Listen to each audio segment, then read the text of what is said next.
leaguers, and welcome back to the Orange Floor. Today, B2C product managers, today this Practical Wednesday session is all about you. Today, we're going to discuss onboarding. We're going to question the common mantra that onboarding should be as quick and as frictionless as possible. We're going to show you some best practices from the wild to demonstrate some new cool tactics that you should know about, including some cool new AI tools to show you some strategies for personalization and overall to make sure that you are ready for onboarding in 2024 way, the right way, start of today.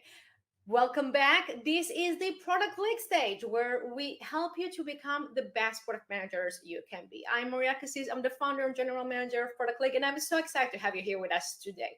At Product League, we are a mentoring program for product managers by product managers in 30 countries around the world, basically everywhere and anywhere. You can find our mentees and mentors strive together to become the best product managers and best product leaders they can be. So this is our mission for today. I hope that you're ready. We're starting right now. And now it's the time to meet our speaker for today. Joining us live from New York is our speaker for today, Asaf Segev, product growth advisor, previously worked with Facebook, Amazon, Via, Wealthsimple, and many more. Hello, what's up, Asaf? Hello, Maria. Thanks for having me. Glad to see you again. Fine, the pleasure is mine. I am excited to have you back. And as you said, it's again, because for those of you who don't know, this is the second time of Asaf on our Orange Floor. We'll make sure to attach the link for the previous session down the road of today's session so you can check out that video as well. I'm so excited to have you back with us. It's a new year. It's a new year. Yeah, we do need to work on our frequency. I'll admit that. Our previous time was too long ago, so we need to improve. Retention is there, but the natural frequency of usage is not there yet. I agree with you. And exactly, the frequency should be better. We should have you here with us way more often because you have so much to share with our audience, with our leaguers. And today it's about new year, new challenges, and hopefully new users, right? This is our game today, and I think we've got the best person to discuss this matter with our leaguers today. Now, please, everyone who is watching us, comment and let us know who you are, where you're from, what is your biggest challenge when it comes to onboarding new users, because we want to help you. And Asaf got all the answers that you guys need. So please don't skip on this opportunity. Go ahead and wherever it is that you watch us right now, Facebook, LinkedIn, and YouTube, first click the like button, show us some product love. You know how the algorithm works. This is Product Management 101. And then go ahead and in the comment section, let us know what is your question to ask Asaf, because I promise you on this one, you are going to get amazing answers. Asaf, anything else that our viewers here should know before we start? No. Let's just do it. I'm excited to start. I'm really excited to be here.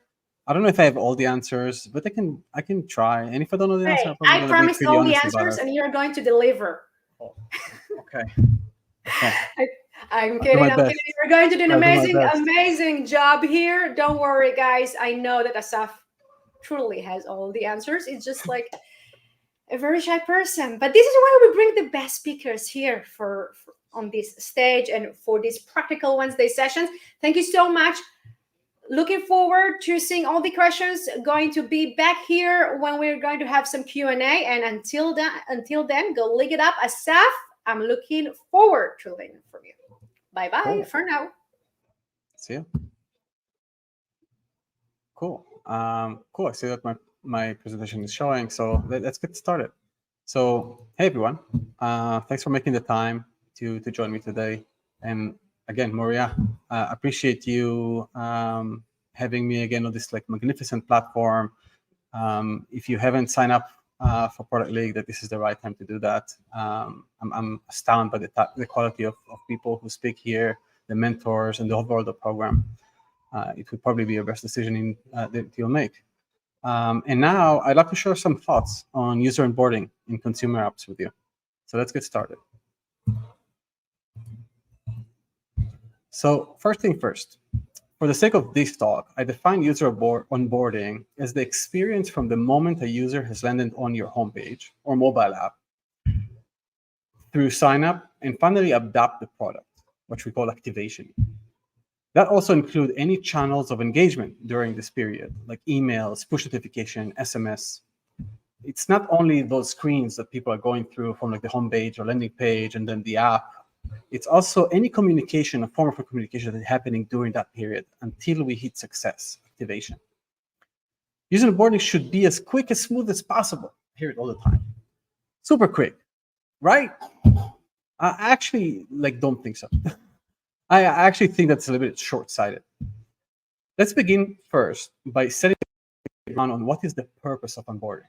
And I'm curious if you have a strong feeling on what do you think the goal of user onboarding. Feel free to share some of your thoughts in the comments, and I'll try to keep an eye on this as much as I can. And while we do that, maybe I'll start with my take so we don't take too long. So rather than a bureaucratic gateway to access a product, sounds awful. Onboarding, or the primary goal of onboarding, is to transform intent into long-term adoption.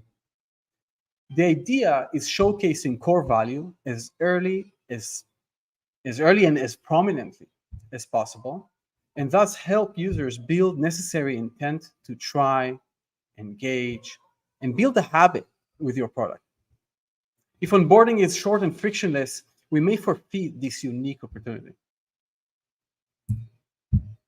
So a bit about myself. I've spent over a decade building product and product growth organizations, driving scale across user onboarding, habit formation, retention, subscriptions, referrals. Over the last year and a bit, I've been, Maria called it the dark side. I've been advising in different capacities, mainly top-tier fintech giants like eToro and Masterworks. Masterworks is the world's largest art investment platform, where I was the interim head of growth there. And more importantly, working closely with early-stage founders and product managers on developing growth mindset when it comes to building product, or the new buzzword, or somewhat new, product-led growth.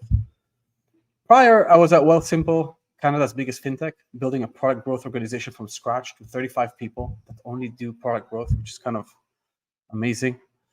And leading that org through hyperscale, 5x client base from couple $100,000 monthly active users to almost 3 million, $600 million raised, valuation of $4 billion, increasing referred clients from 10% to 40% within a year.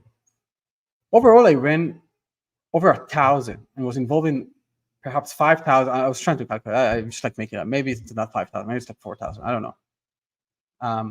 5,000 experiments across the funnel. Probably half were related directly or indirectly to user onboarding and early lifecycle retention, like that space.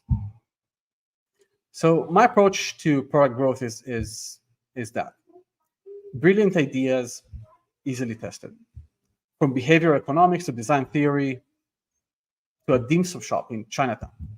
I'm fascinated by the breadth of sources that growth ideas could surface from. There isn't much that I love to do more than building product growth programs that make turning ideas into impact painless. And we'll talk a little bit about that painless and that effort and that process.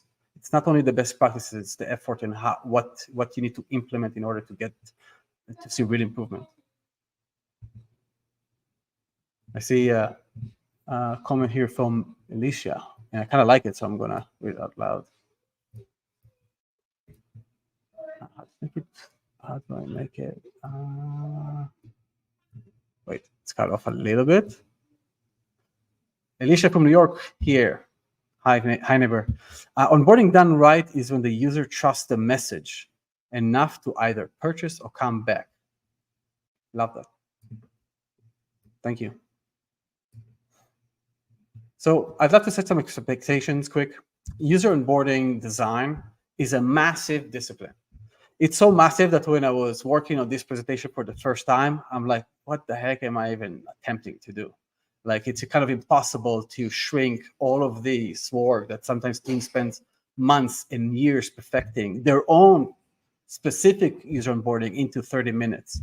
So we can cover it all in this session. But over the next few minutes, I'll try to focus more on the framework, as I mentioned, rather than on just the practice of copy pasting.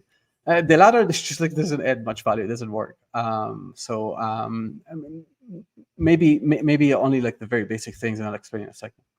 From my experience, there isn't really a cookie cutter solution for building the most converting user onboarding flow.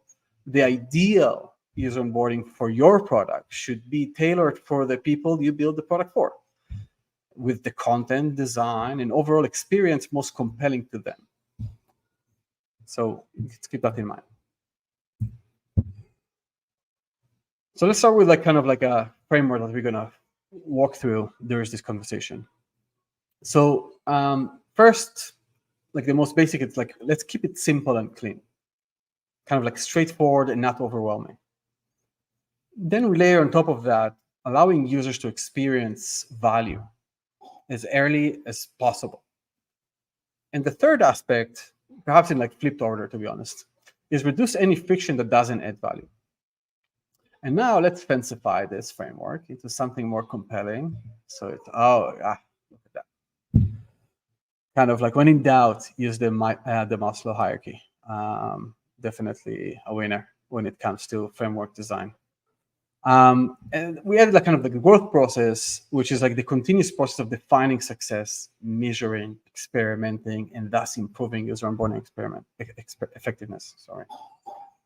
Okay, so let's start first with the most basic part of user onboarding design. It should really be simple and idiot-proof. And while it's pretty straightforward, I'm actually surprised by how much it can move the needle. There isn't nothing really groundbreaking in any of these like ideas. And honestly, you can probably Google like tips for user onboarding and best practice for user onboarding. And probably what you're gonna find is tips around what like I'm sharing here. But you know, as I mentioned, it does have that impact. We're not going to spend a ton of time on this. I'll show a couple of examples, but I do want to call it out because it's kind of important. It's like the core of the foundation. And it's things like one question per page versus like super long forms with a bunch of questions in one page that people feel overwhelmed when they see it. No scrolling, like let's keep things in one page. So like it's very easy. Like you see the question that is written in a very concise way, you answer the question, you hit next, and you move to the next step. No scrolling, no multiple questions. It's very tack, tack, tack, tack. Whoever likes soccer, Barcelona, tiki-taka, it's a little bit like that. It's like tick-tack, tick-tack. Consistent page layout. The call to action to be in the same position everywhere. The headlines should be aligned. So when you move between the steps, it all feels like very organized. Sometimes we can't. Sometimes we want to put like a beautiful video that show a lot of value, and it's fine. But the aspiration is to be consistent in design and layout. Single color background, not fancy pictures and moving gradients. Like need to be stock images are usually redundant. Copy, as I mentioned, concise and clear, 3 to 5 words. We don't really need a title, a subheader, and a description, and a legal disclaimer in any page. Like this is noise that is contributing to drop in onboarding. So let's put legal copy behind links if possible. Simple and readable font, like all this cursive, and it's not going to work here. Like it needs to be very simple. You can read it, you get it. Interactions, minimize clicks. Like we don't need fancy radio buttons and check all that's applicable and all of these sorts. Make it like large, visible, clickable buttons. Make it easy to interact with and almost satisfying. Good examples for that that you can check on mobbing.com. By the way, Mobbing is kind of like a game changer for me over the past little while that I've been using that platform. They basically, someone or a network, I don't even know who does that, but a screenshot all like screens from most popular apps. And it's divided to like user onboarding, like, post onboarding, sign up screens. And you have those screenshots of all the experiences of leading apps at least. And I find it extremely useful because we need inspiration to be better. And here, 3 examples that I like: Robinhood in fintech area, Noom in like a wellness, Duolingo, which I'm sure all of you know, great onboarding experiences that really take these kind of like tips into action really well.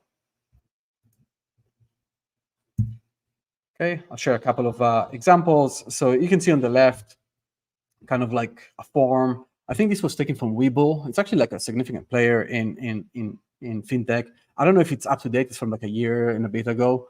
But you can see like you just see it and you just want to like, I'm done with this app. Like, all these radio buttons, the misalignments, there's so many questions.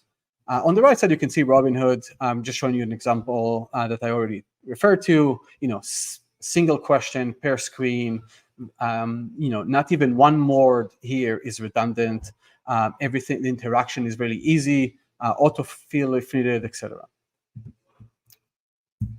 Another quick example. So on the right, you have this from Noom, I think. So kind of like a multiple choice question. Notice that there's like no radio buttons.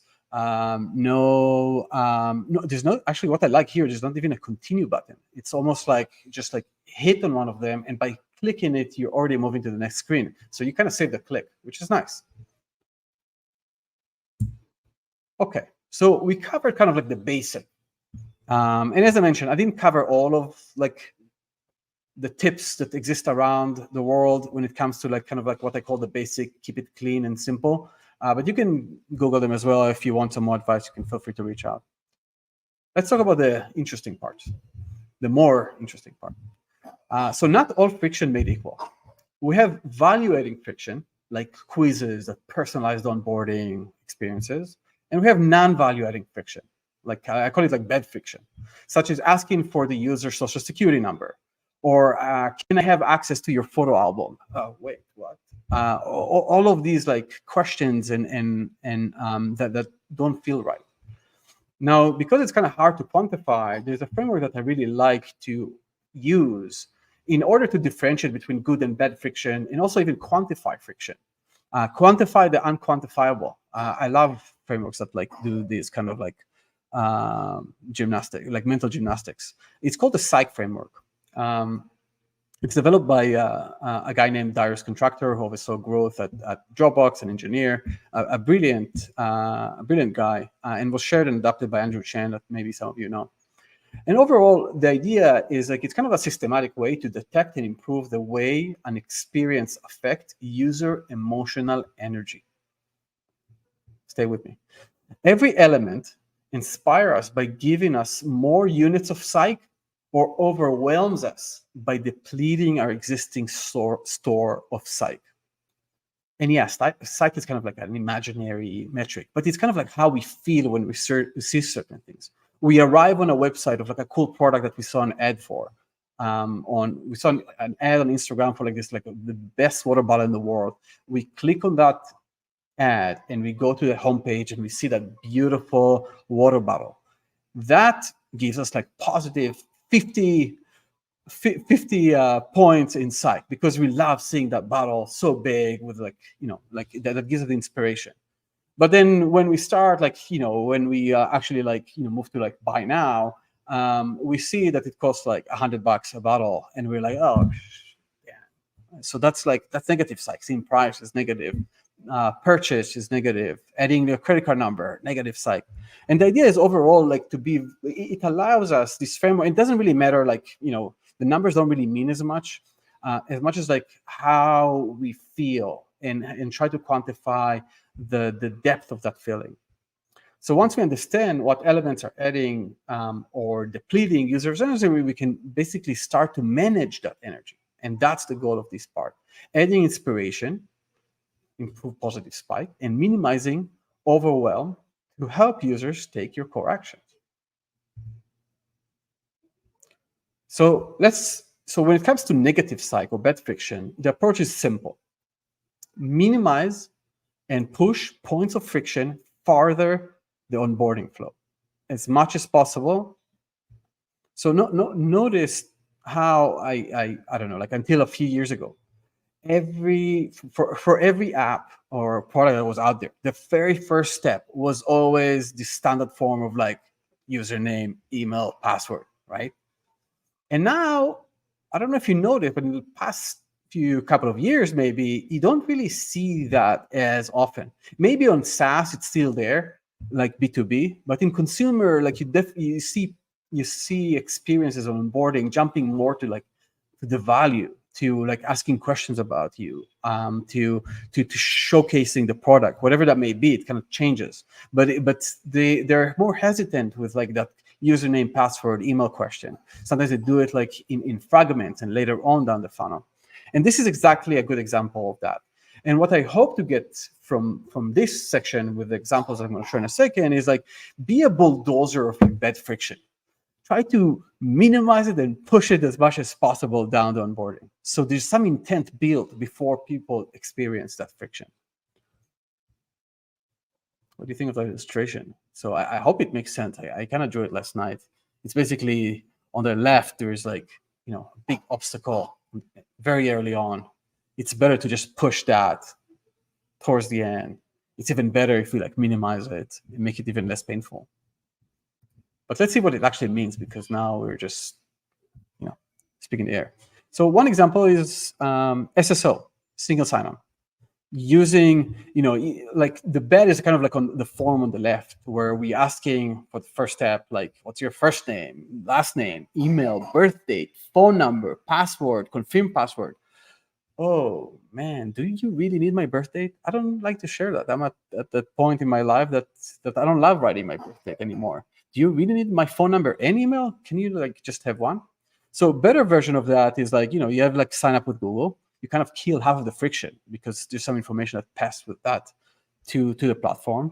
And also, like, do we really need the phone number? So let's take it off. Do we really need, a confirmed password? Like, there are better ways to do it now. So again, let's minimize it. Even better, you can look an example from Calm that kind of like, it's like a one button and you feel like you sign up. And in it more prominently emphasize the sign up with Google, Apple, and Facebook, which is great, rather than the email, which again has some friction in it, even though some people prefer it. How is time? Good. Let's look at more examples. Email versus phone verification. So this is something I actually worked on at Wealthsimple. We noticed that there's like a 30% drop in users when we asked them to confirm their email address. We basically told them, hey, now that you fill up your email address, we sent you an email. Can you please confirm it and verify your identity? And what they had to do is go close the app or the browser in this case, have to open their Gmail app and then wait for the email. Sometimes it doesn't happen, so you need to like refresh a couple of times. And then, you see it. So you open the email, there's a code. This is already improved, but in some cases you need to copy a code from that email and paste it somewhere. Oh, damn, so much friction. Phone verification like made it much better, and in many cases is a great alternative even for identity verification. As you know, like this like smooth experience that we see very often recently, which is like put your phone number and then we sent you already a code. And then when you open that text box to enter the code, you already have like an autofill with that code because iOS and Android already pull that code that was sent to you via SMS. You didn't even leave the app. It took like 10 seconds. Another example of like bad friction. So here, like, we need to ask for permission to send notifications, to track you, like for ad perspectives, etc. So here's a good example from Calm, who actually put the notification request after the purchase of the subscription, which I think is pretty smart, because like that point of friction already happened post conversion. So it's fine to introduce this kind of friction there. Yeah, you do lose on not being able to push notify users who haven't converted and try to do that. You miss that channel. You can probably need to rely on email for that. But I think that like if the test is run appropriately, like I think they probably saw that this provides a better outcome overall, which I like. Another great example, this is by Noom again. So, you want to get users to download your app. a more common way to do that is like kind of like have this like app install ads on Facebook or Instagram. You click that ad and then it takes you to the App Store, which is kind of a pain because you go to the App Store like, oh, I like the ad, but I'm not ready to download a new app. Come on, with all the respect. So Noom figured it out, and they're like, okay, if people are not willing to download a new app so easily, why don't we do onboarding on Facebook? Which is kind of brilliant. So basically what they did is that they created a mobile web version of their onboarding. And when you click an ad of Noom when you're on Facebook or Instagram or TikTok, it opens the native browser of that app, of Facebook, Instagram. So you're not even leaving the platform. And you start onboarding within that platform, which I find great because you don't need to go through the App Store. You don't need to go download the app. You're already onboarding with a click. I think that's brilliant. And then at the end, once the person is converted, you can like, oh, by the way, we have an app here. You click to download it, but you're already converted as a user. Another good example. This is something also I worked on with one of the companies I work in, which is very dear to my heart, RSVPify. We basically, it's like an event management platform. So what we've done here is we used to ask a few questions about like the event type that a user wants to plan, because then it impacts the kind of like templates that they see for the invitation and things of that sort. But we realized that like it creates kind of like an annoying form with a lot of information that is like super negative side. Instead, we used AI, like the API of like GPT-4, to basically ask one question. It's like, what is the name of your event? And then we use that name. In this case, I put Asaf's birthday party. We know it's a birthday. We can assume what size it is, plus minus. We can assume like what kind of invitation would like be relevant. So there's a lot of things that we can like leverage information just by having the name. And asking for the name of the event is not even a negative side. It's actually something exciting. When I'm organizing an event, I want to share the name of the event with everyone. I'm excited to plan a birthday party or my wedding or etc. So AI, we have to a deck without AI these days. It's like, come on, is it serious? So we had that checked. Now the third part, exposed to value, which is kind of like the good friction, inspiring users and letting them experience value. What value, you may ask? It's kind of simple. It's the core value of your product. The goal here is to let users experience those aha moments as early and as prominently as possible. Since each product has its unique value proposition, I'll try to share some examples, but ultimately this may actually require a more a look deeply inside your product and the problem that you're solving, to understand truly what kind of content you can bring that represent that value from your product and bring it to onboarding. So your users or prospective users can experience that value during onboarding and know that they're in the right place. My problem is going to be solved after I go through this onboarding exercise. There are three types of value. There's like kind of like a broad generic value. There is contextual value and there is personalized value. It's a new framework that I'm trying. I hope it kind of like makes sense, but let's see with the examples that it actually holds true. So broad value, it's kind of like, it's relevant for everyone, like all types of users and in all kind of in all types of contexts. So for example, it could be social proof. 9 million users worldwide are using this product. Okay, cool. You can mention it in step 1 and step 10, and it would be relevant and makes all types of users feel good. Trust signals, client logos, things of that sort, user testimonials, media snippets, like an article from New York Times about that product. Like touching maybe scarcity, time-sensitive welcome offers, things of that sort are kind of like broad value. It could be an incentive, like a generic incentive, like, oh, here's $10 to do whatever, or here's like I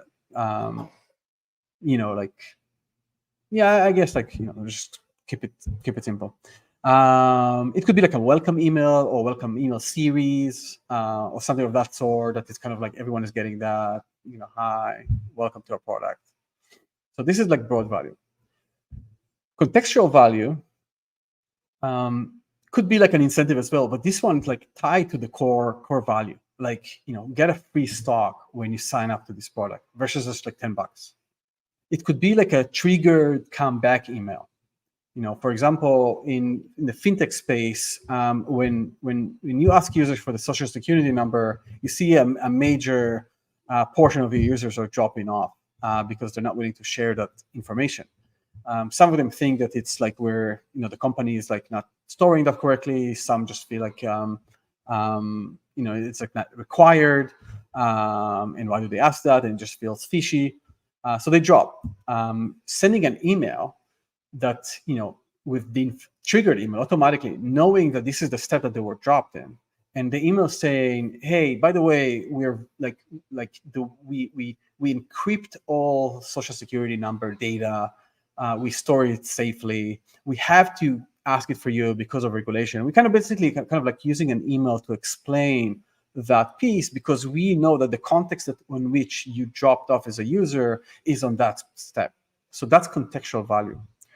Optional demo mode. Some people are just like not ready to commit, or just like the intent was not built enough. So give them a semi-hidden or just like visible option to explore the product before committing, before buying, before subscribing. Might be a good example of contextual value. Post-drop offer email. We saw that you dropped, but here's like, try for like 7 days for free. Here's an offer. And then the last is kind of like what I call personalized value. So profiling, quiz, and personalized insights that are about you as a user. Like I put some information of my own information, and you shared with me some insight that are about me, about making my life better somehow. That could be like savings trajectory charts on a savings app. It could be that I'm among the top 10% users of whatever, based on some question that I answer. It could also be like calculators, forecasting tools. It could be personalized demo mode. It's like Asaf's recipe. Here's Asaf's recipe book. Here's Asaf's wedding. I don't know why I'm using my name. Here's Moria's wedding invitation preview with full info, etc. It could be also personalized emails. Like we need to use AI again once again. So like I've played with like AI generated videos from the CEO of like saying, hey, Dan, thank you for joining our platform. Really happy to have you on board. And use some of the information that the user Dan provided during onboarding in that kind of like video script. It could be a personalized welcome email from a real person. It's like, hey, I'm here for you. I'm not just like a generic person. I'm here for you. I saw that you sign up. I saw that you want to practice meditation, and you've been doing it for years, but you want to increase the frequency. I love that. So something that is really personalized touch. Let's provide a few examples. I want to speed things up a little bit, but I think we have like around 5 minutes, so maybe we're good. Maria will let me know if I'm going too much over. Please. So a few examples. So here's an example for like a broad value. So here on the left, you can see something from Noom again about you're not alone. We've helped 3.6 million people, and I like it's like a real number because it's counting. It's moving all the time. They're growing. So some social proof. I think this one is from Wealthfront, which is it's kind of like you can see that you come in at one point, but you saved so much and increase your net worth over time. It's not personalized at all. It's just like that's a generic like splash screen that everyone gets. But again, it gives you an idea of like, oh, I can use this app to build wealth. That's awesome. Then there's another one of like follow your order. This is like from the Shopify app that allow you to track your orders in one place. So you can really see, it gives you an idea of like, this is not a real order, this shoe. This is like, it gives you an idea of like, if that was an order, that's how you'd be able, that you made, that's how you would be able to track it with our app.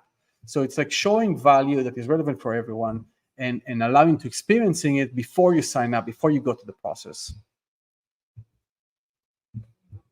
Some incentives. So we talked about like on the left, like giving a free stock. Other like incentive with contacts. So you can see here from DoorDash at the top, there's like a banner that kind of like walk with you and stays there throughout onboarding, that you get a 40% off on your first order. And then from Starva, like, try it for free try it. It's a subscription product, so try it for free. It's kind of an incentive to allow you to, because you are committing for renewal, to try the product before committing.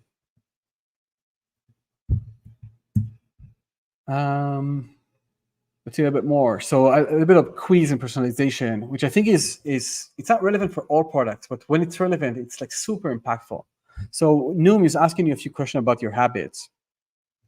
And basically, after they ask a few questions, also including like some information about how much you weigh and how much Noom is kind of like a wellness app that allows you to lose weight and be healthier. So they ask you a few questions about like your weight, your height, how much you exercise, how much you want to lose weight, what's the goal, what's the deadline, are you getting married and you want to lose weight for that? They ask all of these questions. And then they give you kind of a personalized trajectory. You can get to 133 pounds by May 3rd. And I'm like, we're in January. I'm weighing 168. You telling me I can get to 133 by May because of like some analysis that you ran with my information with your app? I'm sold. Where do I sign? Here's my credit card. Please take it. Spotify is doing a nice thing with very early on. They ask you like, who are your 3 favorite artists? With music, you love sharing, like talking about the musicians that you like, or movies or anything of that sort. It's kind of like a personal taste. Duolingo is asking you very quickly, like, what language you want to learn, not username, not password, not credit card. What are you here to learn? And I kind of love that, because then the experience is personalized based on those questions. This one is like, I touched a little bit calculators, so it allows users to like play with certain criteria and forecast certain things and get some personalized insights. So here's a couple. Here's an example of an AI video. So like you can send like a welcome email that feels like it was actually made with a video that was actually made just for you and recorded by an account manager or like a product manager or like someone CEO of that product, which I think is like an interesting touch in some cases, especially with high value user base. Demo mode, we touched that a little bit. I think that's Headspace, allowing you to get an experience like one type of meditation really early before you even convert. You can already like start meditating, and you have like one meditation. I think it's under like basic, so you can meditate once and see the experience before we ask you to commit, which I love. This is from Wealthsimple on the right, which we basically, in order to activate, you need to fund your account with money and start investing. So in this case, we allow you to explore the app, and before you add any funds. Yeah, we added a call to action, add funds here, which is basically the activation call to action. But you can still go discover some stocks, read some news, and get a feeling of the app before you commit. Okay, I'll go back to the question. I see that there's some movement, so I'm excited. I'll come back to it in a second in the Q&A because we have just like a small bit to finish. So let's talk very quickly about the process. So the process is kind of like the how. So there are 3 elements to this. It's like defining success, and then it's performance tracking, and it's performance tracking. It's also like kind of like assessing the quality of your user onboarding. And then there's the experimenting of like, let's just try new shit and see what works. So on defining success is like, what is the success metric of your user onboarding? Normally it's some form of like an activation rate or conversion rate, but what is activation? Usually that action need to be super tied to core value. It's not simply signing up with username and password. It's never that. Usually it's subscribing. It could be like making your first purchase. It could be funding an account in the financial services space, something of that sort that truly means that you're here to stay. Time box is even better, especially for experimental perspectives, which means is like, activation rate within 7 days, within 14 days. So when you run an experiment, you don't have to wait forever to get to results. You can, look at 7-day data. Yeah, some people might activate after 7 days, but for the sake of measurement and experimenting, it's good to time box. In terms of performance tracking, so I love building like a dashboard that has all the funnel data. And specifically what I mean by that is that like every step, I want to know what is the conversion rate between every step in the onboarding. And if you have 50 screens, that means 50 conversion rates, one after the other. I want to know exactly where I'm losing users. And I also want to know how many times spent users are spending in each one of the steps. That allows me to understand what kind of friction there is. I would have to filter it by cohorts and segments, and I like to look at it almost every day. Visualization tools that are great for funnel views like that are Mixpanel, Amplitude, Heap. If you need some more, I have a bunch. Feel free to reach out. It also performance is also about like talking to users. Like we're product managers, so running surveys, interviews. You do session recordings using Full Story or Hotjar or any of these tools that allow you to like put yourself in like a user's shoes and see what they went through before dropping or before converting. Competition analysis, see what the competitors are doing and learn from them. I mentioned mobbing.com, mentioned it once again, because as I mentioned, like this tool can save you a long time when you can see user onboarding flows of other tools, other apps are out there. And finally, experimenting. So when we look at our competitors, when we do feedback, source feedback from users, when we are seeing performance of our funnel, we start to understand what the gaps we have. And those gaps turn into ideas and hypotheses. And those hypotheses we need to prioritize based on their impact. How do you assess impact? Well, we know what step the hypothesis is tied to, and we know the conversion rate of all steps. So it's kind of easy to understand how to prioritize, because it's usually better to work on an idea around a step that where we see 20% drop versus an idea on a step that we only see 1.5% drop. And then experiment and analyze and back and forth. More about the growth process. This is a whole conversation on its own, so I'm not gonna touch it. But this is kind of like the how, which is like kind of a continuous process that's happening on a weekly basis. And the last thing that I want to mention is on lifecycle marketing. I actually didn't know where to put it in the deck, but I felt like it's so important. So maybe I just like gonna have a slide on it at the end. I hope it makes sense. So my tip is simple on lifecycle marketing. Use it. You'd be surprised by the power of lifecycle marketing. And by that, I mean emails, push notifications, pop-up messages, app inbox messages, SMS in some cases. What impact those have on your activation rate? And in my experience, lifestyle marketing serves two goals. One more obvious, one less. The obvious one, it literally improves activation rate directly. And as I mentioned, like welcome emails, they're working in bringing people back and finish the sign up. Email series, I saw some like really interesting stats about email series. There is someone I really trust shared that like a feature a day email series. Like you sign up to an app, and then for 7 days you get an email about a feature in that app and that product every day. So normally they achieve 40 to 60% open rate, which I think is like wildly high, and drive significant lift in conversion. I haven't tried it myself, but this is the type of stuff that lifecycle marketing can help, because onboarding also happen outside of the product via those communication channels. But the second goal, and which is less discussed, is that it's a great way to test ideas quickly and without technical support and engineering resources. So I can't even stress how many times we converted product changes ideas to like on the onboarding flow.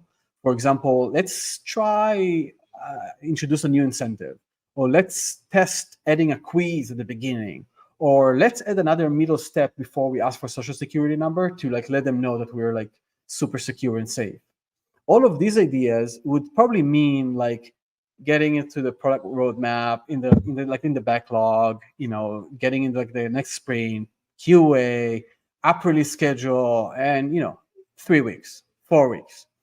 with lifecycle marketing tools like Braze, Iterable, Limplum, etc., you can literally put something of any of what I just mentioned in minutes, if not hours, out there, and with A/B tested embedded in it, so you can see if it actually moves the needle. If it does, it's not always like the cleanest execution, but it gives you an idea if it works or not, and then you can go and develop it. So using lifecycle marketing to inform, to test ideas and inform product changes that take longer, great way to move a little bit faster on improving onboarding. So I think with that, we're done. So I'm ready for Q&A. I know we covered just a small part of user onboarding, and I hope it added some value to you. And I'm happy to stick around for any question that you may have. And Maria, you're welcome to come back, as you already did. I'm here, and we're not done yet because we got magnificent questions from the audience waiting for a reply from you. So, Asaf Segev, are you ready? I think so. I think I am. I will take that. I don't think I have a choice. Yeah. That's I am correct. ready. I'm ready. You're absolutely correct here. Now, the first one comes from Amanda, and Amanda is saying, my team is trying to start a B2C growth, well, pivot or whatever it is, but it's currently a B2B company. Should I stick to basics or follow these great tips? So what happens when a company is actually pivoting or trying to add a B2C component over the B2B component they already have? Yeah. It's a good question. I think, the reason why this is focused on consumer is just to make my life selfishly a little bit easier. But B2B clients, in many cases, are behaving very similar to consumer clients in the sense that they also don't like really friction. They also want to experience value. The examples would just look differently. So like when you experience value of like a B2B product, sometimes we want to put them already in the environment so they can like play around and see things. There's some kind of like best practice around pricing pages. So all in all, I think that these tips, or at least like, a nice share of these are relevant regardless of if it's B2B and B2C. And there's no better time to start it now. Couldn't agree more. Thank you so much. And thank you, Meta, for your question. Chad is thanking you, Asaf, for the webinar, joining us from Texas, and asking you, as the regulatory landscape evolves, what steps should B2C businesses take to ensure compliance with data protection laws while streamlining the onboarding process for customers in 2024? Now, you touched upon this data protection thing a little bit during the session, which was great. But I'm certain that so many B2C product managers in the audience right now are saying, this is great. What you men are sharing, this is great. But my VP product, CPO, whomever it is, going to bring a team of 7 legal people to tell me that no can do. So what happens then? Okay. Luckily, I can answer that. Being in these, like I've been like doing growth in financial services space for a few years. I probably spend more time with the legal team than with some of my team members. Exactly because of that reason, and I think that makes this question. And not because these are your favorite people. So, evolving that relationship into a favorable relationship and positive one is also helpful. And sometimes they are the favorite people, but I do 101, yeah. Yes, but at the same time, I think I think that some organizations more than not, I see that there's more room for pushback on the product side. We can have a whole conversation about how to work with compliance, but what I've seen that I don't think is working really well is organizations where product managers or product teams are like, we want to do this, and then compliance is like, say, no, you cannot do that, or legal team, no, you cannot do that. I like that they say, well, this is a little bit problematic because it puts us at a risk, and the risk looks like that. Now, this is a really high risk, because you could want to tie it to like success metrics, to dollars. What's the exposure? So always ask, what's the risk? And second, I would love for them to come back with alternatives. You can't really do it here, but you can do it, if you add like a little link at the bottom with like disclaimer, we can solve that.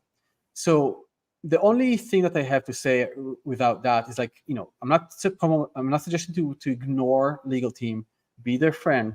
They're just doing their job, but it is on us, the product managers, to push back so we know exactly what the exposure is, so decision maker can make a decision that despite the risk, we still want to do it.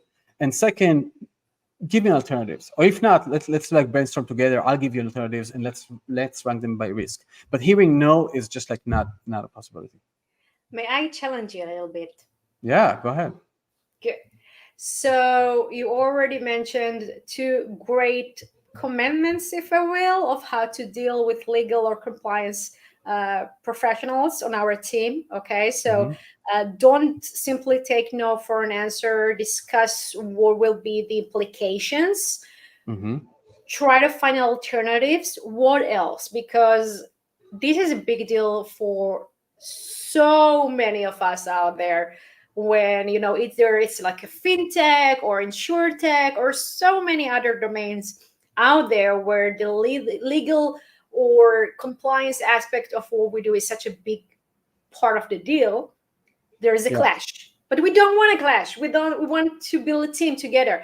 So what are your best tips and tricks as for that? I told you I'm going to challenge you.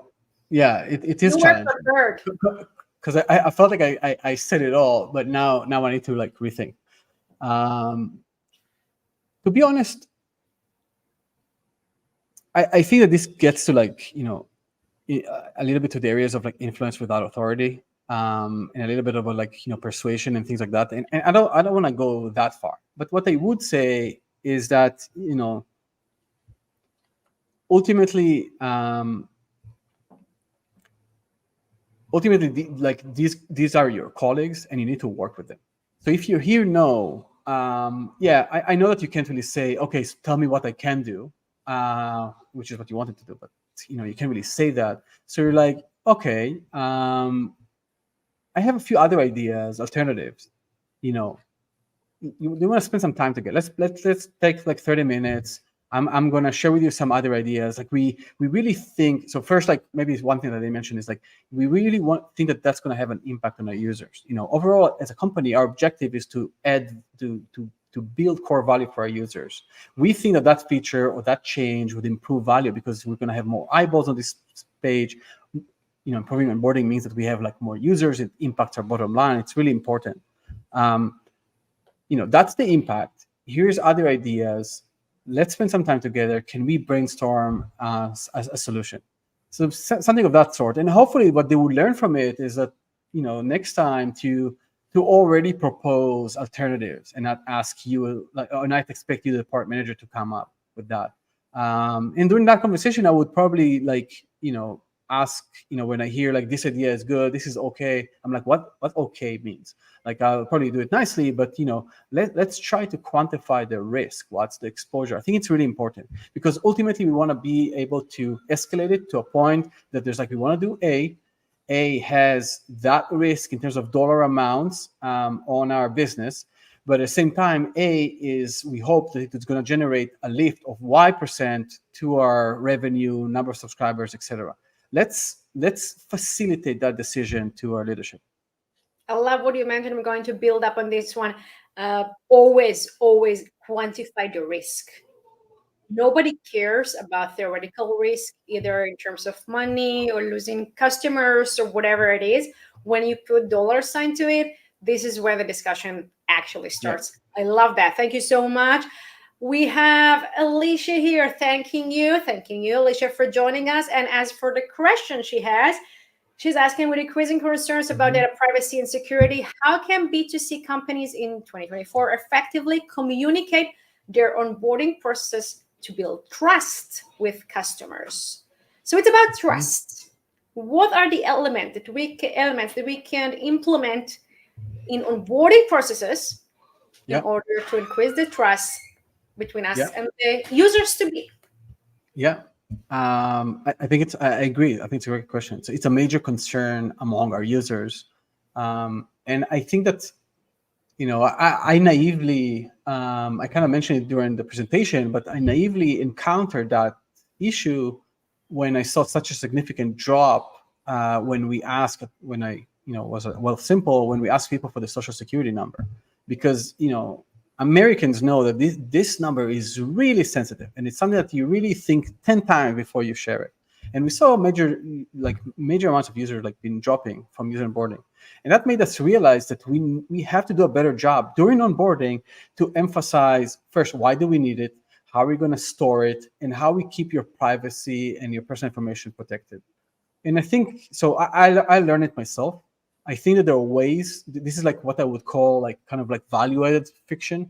This is the type of stuff that we want to add another step. Yeah, it's another click, but we want to explain and add it to the value proposition and a core part of the value that we bring to our clients. We're not only solving a problem, we're also storing the information safely. It's something that is important for them. So let's be proactive and address it as part of that. And the fact that it's another click, it's fine. Another step, it's fine. It's probably you're gonna see very little drop from clicks that add value like this one. Yeah, don't be afraid to bring the number of clicks up if it brings more trust towards the relationship you have with the users you are just onboarding.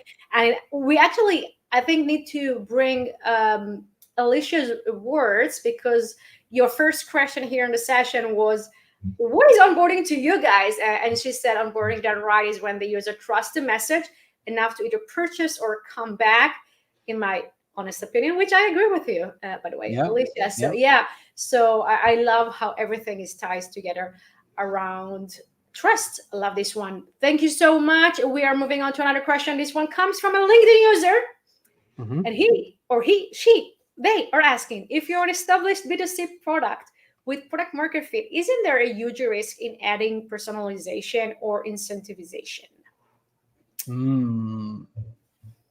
Love that.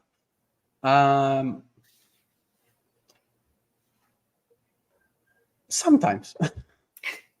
That's okay.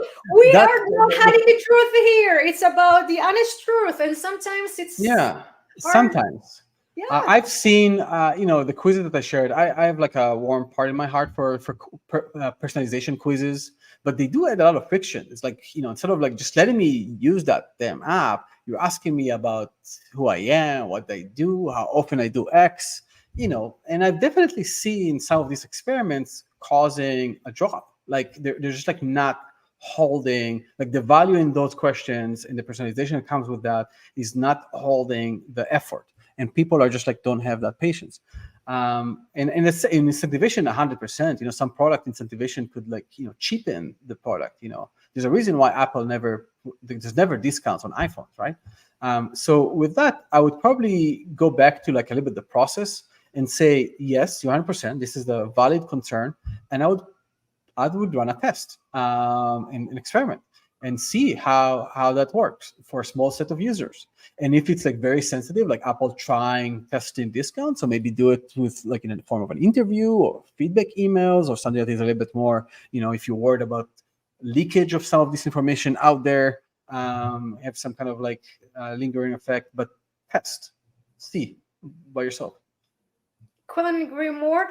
I will add a personal note from us here at Product Lake, where the application form we have is long. We're asking you so many questions before we even see you as a potential mentee or a mentor. And the reason for that is because both as a mentor or a mentee, if you don't know what is it that you're looking for, probably you are not in the right stage of your career to become a product league member, because our program requires so much attention and you have to be so invested in it, so we can see seriously correlation, data backed correlation between how much time people are willing to put into the process of figuring out what is it that they want from the program, and actually being a great member afterward, one that truly transforms their career. So I agree with you so much. And now we're following another question Balak Cool. question, Asaf, great webinar. Couldn't agree more. In the exposed to value framework that you mentioned during your webinar, should we use all the three elements, personalize the context, contextual context, and broad context in the onboarding phase? That's a great question. The answer is probably no. And I'll elaborate. I think a lot of these examples might resonate. Overall, I think that things around the personalization, from my experience, proved to be working better with at the times that I used them and for the context that it was relevant. But to say that I found any silver bullets around what personalized elements work better across the board, no. But usually they work better and are more impactful than contextual and broad kind of value. Ultimately, the answer might disappoint you would be to create a list of personalized, contextual, and broad value elements that you can add to the onboarding flow, and prioritize it like you prioritize any kind of features and any things in your backlog based on impact that you estimate, and test things out and see what works. I would say that broad types of value are really easy to implement usually, because it's just meaning add a small copy here about social proof, add a small banner there. Those are really easy to get out there. When it comes to personalization, it's a little bit more difficult. So a healthy mix of the few and try what works, because most experiments fail. That's kind of the nature of growth experimentation. So that's my answer. Absolutely. And there was a nice chat over this one on our YouTube channel with Amanda saying I was thinking the same thing. So many wanted to ask you about this one, and Balak had the chance. Now we're moving on to another question. This one comes from Tolu. I hope I pronounced the name correctly. Please forgive me in advance if I did not. Now, this may seem like a simple question, but actually this is not a simple question at all. And she's asking, how do you measure the success of an onboarding flow? Now, there are so many components to look at. We can look at lifetime value. We can look at willingness to pay. We can look at the numbers of users. We can define a specific geography as the one that we're going for first. And now I will let the master to answer this question, because this is not a simple one. The pressure. Look, the onboarding, it's no lie that the onboarding experience has a major impact on the type and the quality of the users that are coming into the product and ultimately adapting. And while it is kind of tempting to think of a fancy metric that kind of incorporates the different value that different users bring and how the high value users are converting, I think it's cool to look at, and sometimes great ideas come from that. But I think ultimately, when you measure success, you want to have a very broad metric that is actionable and it could be moved very quickly, so it encourages everyone to come up with new ideas and experiment. So, for example, I still go with activation rate as the number one metric. And then I think that the question comes what activation is. I touched it a little bit, but I think that I see more likely than not people using the wrong kind of milestone as the activation rate. Usually it's usually more down the life cycle than people expect. Sometimes it could be as it's not just clicking the button. It's not clicking the last button, and it's not putting your email and password. No, it's 100%. It's not. Thank you so much for saying that out, Lolly. Yes, it's usually about performing a core action. If it's in the world of investment, stock investment, it's we define it as buying a first stock, not even funding your account, which is some other services might consider an activation. We actually you're here to buy and sell stocks. That's the purpose of this platform. Only when you buy a stock, that's when we decided we define you as activated. And to be super honest, we also looked at retention of users across different experiments. We looked at lifetime value. I'm not saying we ignored that, but those were secondary metrics that we looked at when we ran an experiment. Thank you so much for saying that. And we should also take into consideration that at different points in the life cycle of the product, we will look at different things. Yes. Because if this was not complicated enough to begin with, now we added another thing to the equation. Last but not least, a question from Barak. May you refine the topic regarding life cycle marketing? What added value does this give in the onboarding phase? Look, the goal of onboarding is to convert intent to adoption and lasting adoption, to some retention element to it. You would want to use any available asset in form of communication you have with that user to convince them, to show them value and convince them to give you a shot as a product. And I think that like the idea of lifestyle marketing is that like there's a whole world of ways of communication that I can do as a company with the user beyond those screens that are defined as onboarding flow. Why shouldn't I use that to like expose them to value, explain a value proposition, crystallize any concerns that they may have based on information that I gathered on them so far, where they dropped, etc. Yeah, that's how I think it's added value. It literally improves the activation rate. Thank you so much, Asaf. We've learned so much today. I learned so much today. That was a great opportunity to sharpen our skills, going into the second quarter of 2024, hopefully with so many new users. This is also the time to tell everyone in the audience, this is the time to like, to comment, to share, and subscribe wherever it is that you watch us right now. Because guess what? You know how the algorithm works, and you don't need, but we want you to show us some product love.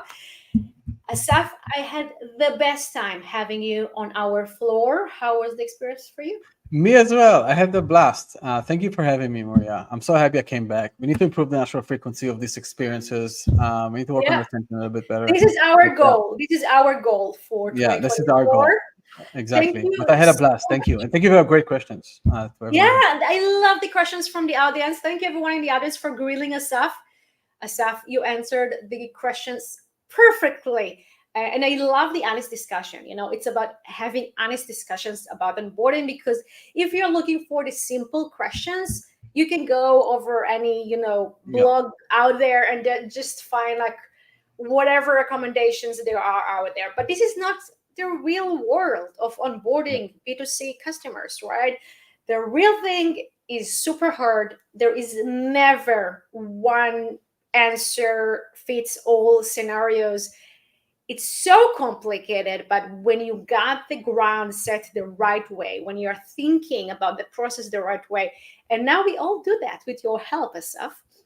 When you do that, this is when you're set yourself and your company and your product for success. So thank you so much for joining us today. Can't wait to have you again on our floor. And everyone that is watching us right now, thank you so much for joining us. Have a fantastic day ahead. Go leg it up.